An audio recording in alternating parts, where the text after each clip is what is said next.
Hello once again. A warm welcome to today's discussion on William Shakespeare's The Tempest. We all know that he was born in the year 1564 in the Stratford-on-Avon, and successfully he had been a poet and a playwright and a dramatist and of course a sonneteer.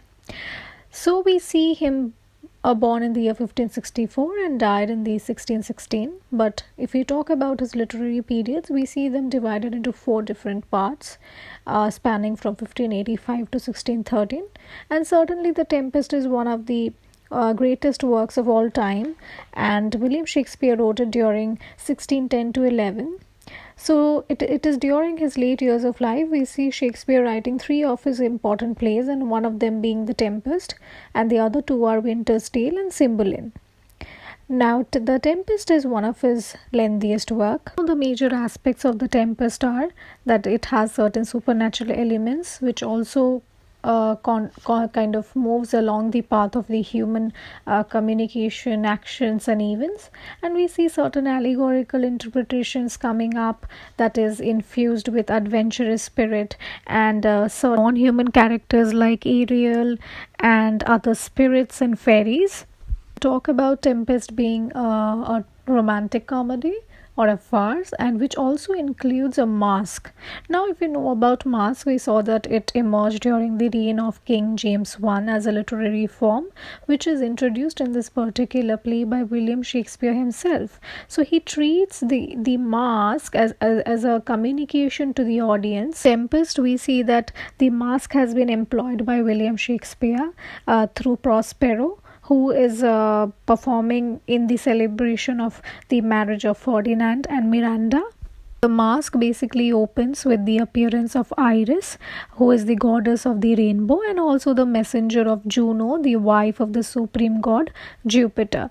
So we see certain references to the goddesses and gods and the subplot to the masque. Does it serve as a dramatic purpose in the play, but also sets a perfect harmony with the general atmosphere of the play and the interaction with the supernatural and the humans. If we shift to the plot or the outline of the romantic comedy from the masque, we see that the very opening of the scene begins with a storm, a very rugged atmosphere where we see everything is helter-skelter and people are in fear.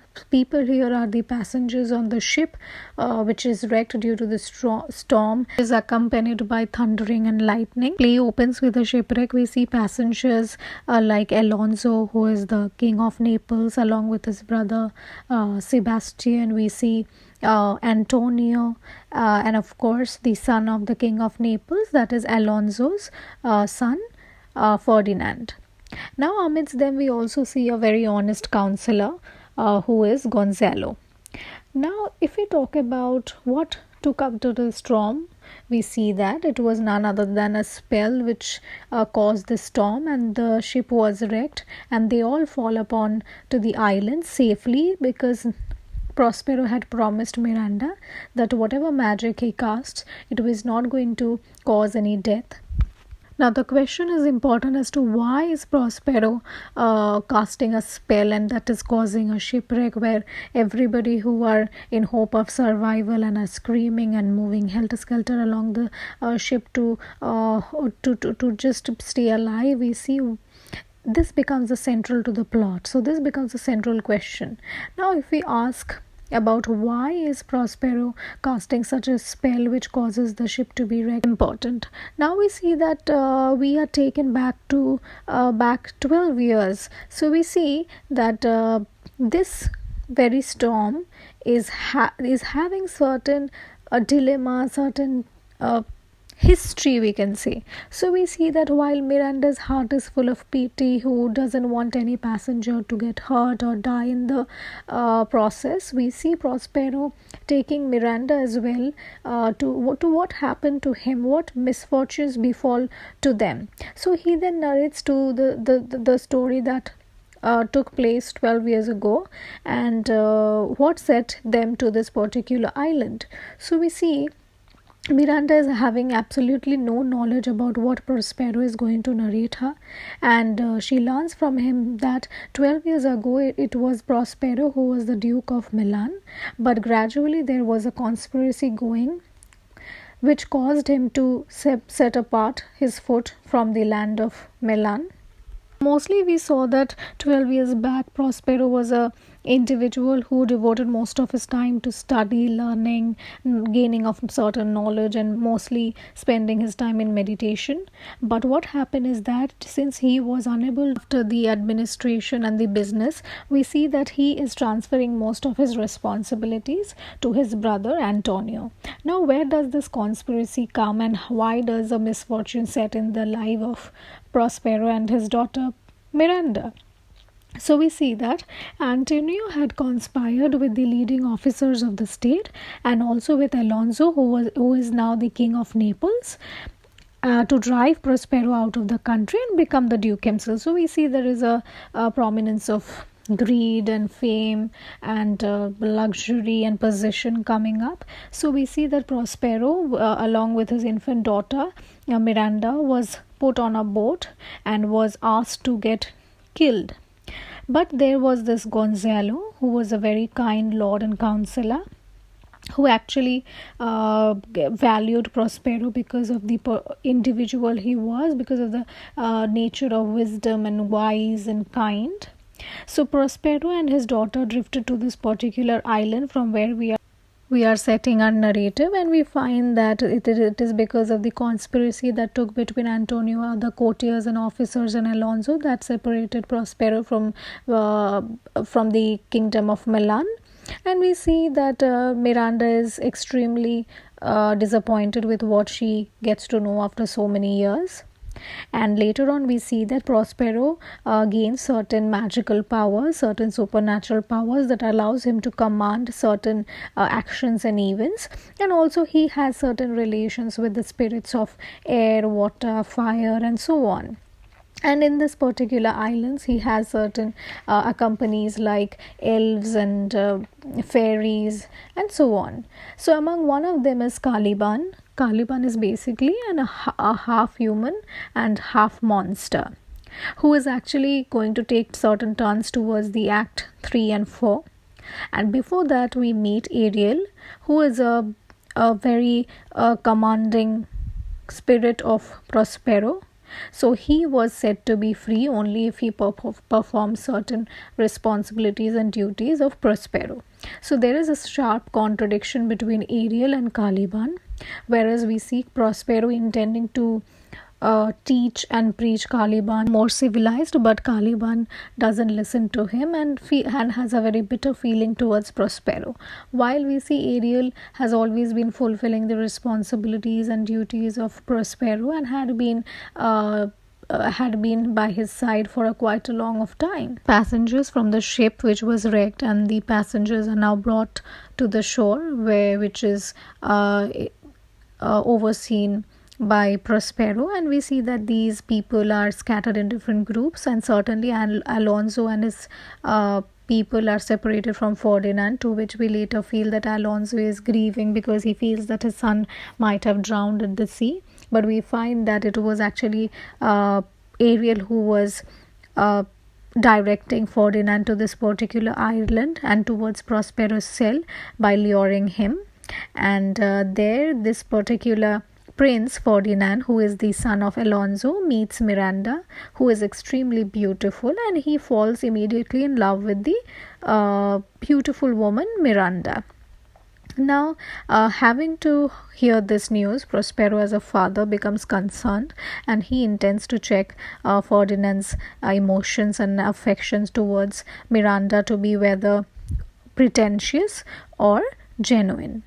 As an audience, we are aware of the fact that Ferdinand is extremely safe and is fine in the Prospero's cell, while we see that King Alonso, who is the king of Naples, is grieving over the loss of his son.